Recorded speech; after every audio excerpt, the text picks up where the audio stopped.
Se não fosse o pastor, a casa virava uma pornografia, diz Nora de Flor de Lis. Nora de Flor de Lis ainda classificou como absurda a tentativa da defesa de Flor de Lis de caracterizar Anderson do Carmo como abusador.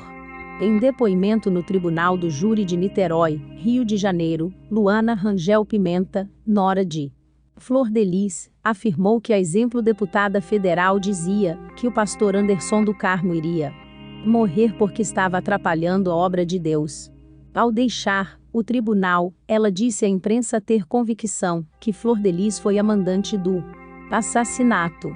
Questionada pela defesa de Flor de Lis se tinha alguma suspeita de que Anderson tivesse abusado dos filhos, Luana afirmou que nunca viu nada que o desabonasse. Segundo ela, Anderson era carinhoso, mas rígido quanto às condutas na família. Se não fosse o pastor, a casa virava uma pornografia.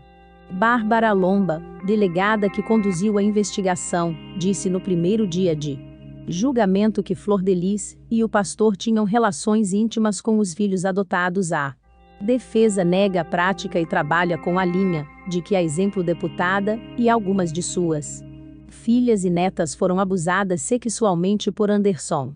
A nora de Flor de Lis classificou como absurda a tentativa da defesa de Flor de Lis de caracterizar Anderson como abusador. Luana foi a primeira a ser ouvida nesta quarta, terceiro dia de julgamento da pastora evangélica e de outros 4 parentes acusados de envolvimento no assassinato de Anderson, em junho de 2019.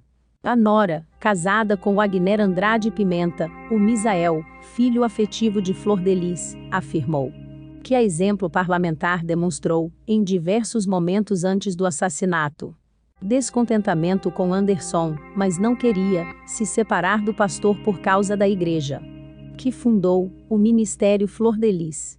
Ela dizia que sofra eu, mas que não sofra a obra de Deus, porque a igreja seria prejudicada caso ela se divorciasse, relatou Luana.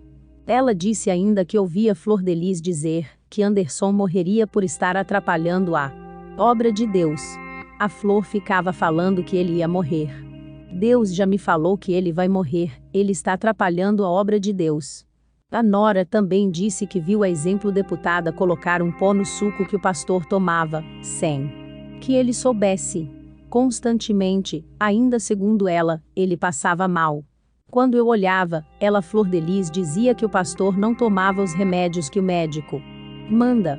Uma das suspeitas é de que a exemplo deputada teria tentado envenenar Anderson em diversas ocasiões antes de ele ser morto a tiros. Após o assassinato, Luana afirmou que se sentiu ameaçada por Flor de Lis, que teria se sentido traída por ela e Misael, que desconfiaram da versão inicial de que Anderson do Carmo teria sido morto em um latrocínio, roubo seguido de morte.